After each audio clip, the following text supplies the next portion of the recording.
saya tidak tahu, saya bilang. Yang saya tahu, yang saya lihat Bang, ada. Jadi bukan begitu caranya. Itu biarlah para hakim yang nantinya bersidang yang akan kemudian menilai.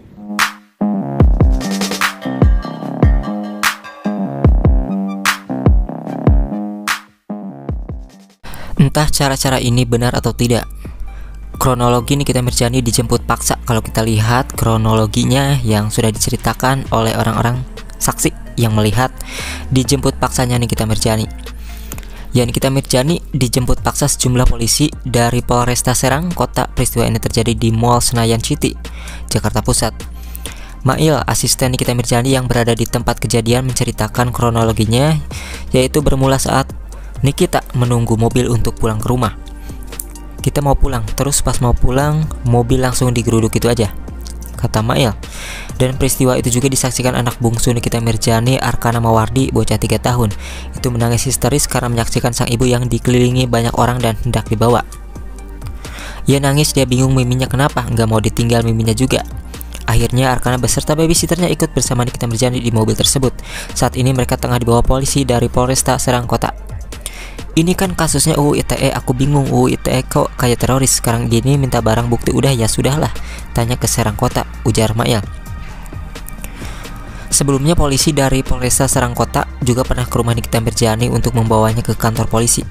Penjemputan paksa itu lantaran Nikita Mirzani tersebut mangkir dari pemeriksaan kasus yang dilaporkan Dito Mahendra, pacar Nindi Ayunda.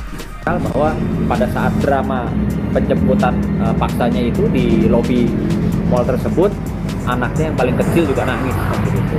Ini yang saya juga ikut menyayangkan. Kan bisa saja seharusnya pihak penyidik tentunya kalaupun memang harus melakukan upaya penjemputan paksa bisa di kediaman ataupun dipanggil lalu di BAP kembali tanpa harus ada di hadapan depan anak-anaknya. Itu saja yang Nikita juga sayangkan.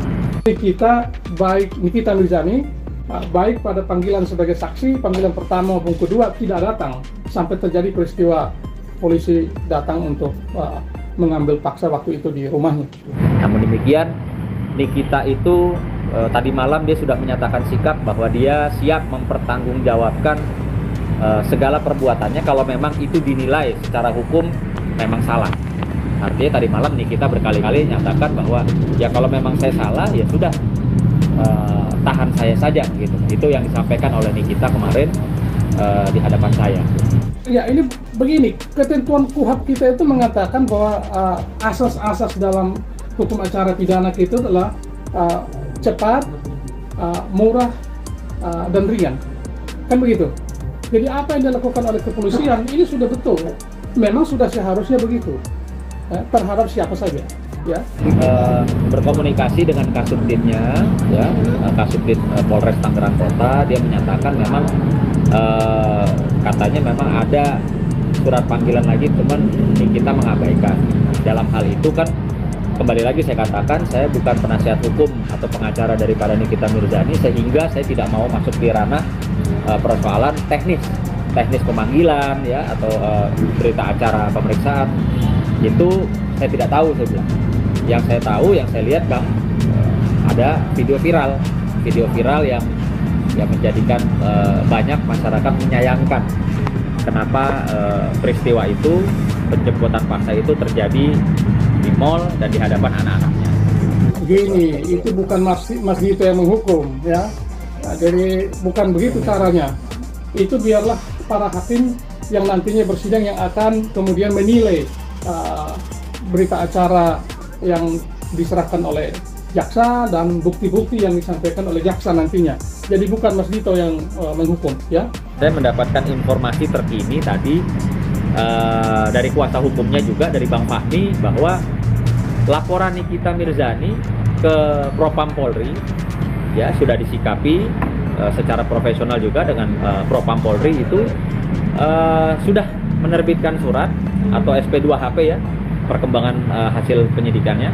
Itu menyatakan, ini saya dapat info ya dari Bang Fahmi, di surat tersebut Bid Propam Polri menyatakan bahwa ada pelanggaran ya ada pelanggaran kode etik.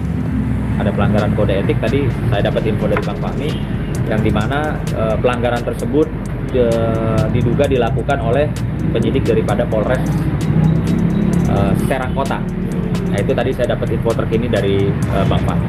Sebagai korban ingin hukuman maksimal 12 tahun atau Nah, itu tergantung pada penilaian hakim. Ya, kita hanya berharap bahwa proses ini segera dirampungkan dan segera dilimpahkan oleh pihak penyidik kepada pihak kejaksaan. Bang, kalau proses restoratif justice itu kan biasanya suka ada tuh Bang. Apakah ada proses itu sebelumnya Bang, atau gimana? Restoratif justice itu sudah ditawarkan pada saat itu, tapi yang bersangkutan tidak juga hadir.